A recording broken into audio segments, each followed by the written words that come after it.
मगर यही तो कोणार्क के सूर्य मंदिर में भी था। अगर आप देखें तो आंध्र प्रदेश में वेद नारायण मंदिर है, उसमें ही भगवान के चरणों के ऊपर पड़ता। कोल्हापुर में महालक्ष्मी का मंदिर है महाराष्ट्र में, उसमें 3 दिन के लिए एक महीने अक्सर आते हैं तो देवी के मस्तक से लेके चरणों तक चले जाते हैं। पूछिए साहब, अगर विज्ञान नहीं था तो उस जमाने में इतना सटीक कैलकुलेशन कैसे हुआ? मुझे लगता है दुनिया में कोई धर्म संस्कृति ऐसी नहीं होगी जो इस प्रकार का करने की क्षमता रखती हो। श्री राम जन्मभूमि का जो मंदिर बना है ना, उसमें एक बड़ा साइंटिफिक एंगल आया है। वो क्या है कि रामनवमी के दिन उनके मस्तक के ऊपर सूर्य तिलक होगा। अब इसके लिए सबसे पहले किस चीज की जरूरत है? जो प्लैनेटरी पोजीशन थी कि अर्थ का जो एंगल होगा सूर्य के साथ उस पर्टिकुलर दिन कैसे होगा, तो इसमें 3 इंस्टीट्यूट ने काम किया है। इंस्टीट्यूट ऑफ एस्ट्रोफिजिक्स बेंगलोर ने, जिसने उस पूरे एस्ट्रोनॉमिकल कैलकुलेशन को सटीक ढंग से किया।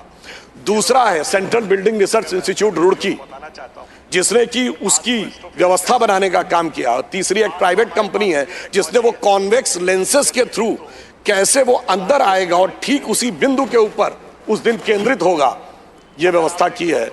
मगर मैं अपने विरोधियों को बताना चाहता हूं, आज तो एस्ट्रोफिजिक्स का इंस्टीट्यूट है, आज तो हमारे पास इतनी टेक्नोलॉजी है, मगर यही तो कोणार्क के सूर्य मंदिर में भी था। यही तो अगर आप देखें तो आंध्र प्रदेश में वेद नारायण मंदिर है, उसमें ही भगवान के चरणों के ऊपर पड़ती है। कोल्हापुर में महालक्ष्मी का मंदिर है महाराष्ट्र में, उसमें 3 दिन के लिए एक महीने अक्सर आते हैं तो देवी के मस्तक से लेके चरणों तक चले जाते हैं। इसलिए मैं कह सकता हूं कि इसके लिए हमें इस विचार पे धर्म और संस्कृति के साथ इस विज्ञान पर भी गर्व करना चाहिए। अगर विज्ञान नहीं था तो उस जमाने में इतना सटीक कैलकुलेशन कैसे हुआ जो आज इतने बड़े बड़े सैटेलाइट्स के बाद होने की बात आई है? इसलिए मैं कह सकता हूं कि इसके लिए हमें इस विचार पे धर्म और संस्कृति के साथ इस विज्ञान पर भी गर्व करना चाहिए। वैसे मैं एक और बात कहना चाहता हूं, इसमें विज्ञान का एक और गहरा, आप सबको ध्यान हो कि उसमें 84 सेकंड का मुहूर्त था। और वो शुरू कहां से होता है? अगर आपने कभी भी उसको सुना हो, लोग को तो क्या कहते हैं, ब्रह्मा आयु द्वितीय परार्धे। द्वितीय परार्ध ब्रह्मा की आयु मतलब 155 ट्रिलियन ईयर्स।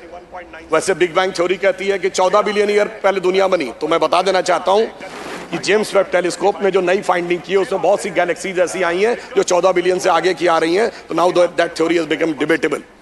फिर वहां से आते हैं श्वेत वाराह कल्प यानी 1.97 बिलियन ईयर्स। फिर आते हैं वैवस्वत मनवंतरे, फिर आते हैं कलयुग यानी 5125 ईयर्स।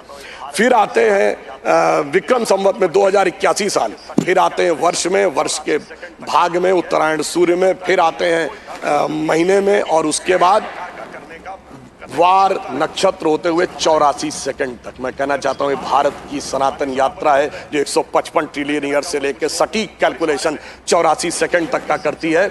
मुझे लगता है दुनिया में कोई धर्म संस्कृति ऐसी नहीं होगी जो इस प्रकार का करने की क्षमता रखती हो, वो सिर्फ हमारे यहाँ। मगर उसके बाद भी माननीय सभापति महोदय, मैं कहना चाहूंगा कुछ लोगों को, और इस बारे में दुनिया के सबसे बड़े कॉस्मोलॉजिस्ट कार्ल सैगन, जिसने first man made object Voyager जो सोलर सिस्टम के बाहर गया है, उसका जो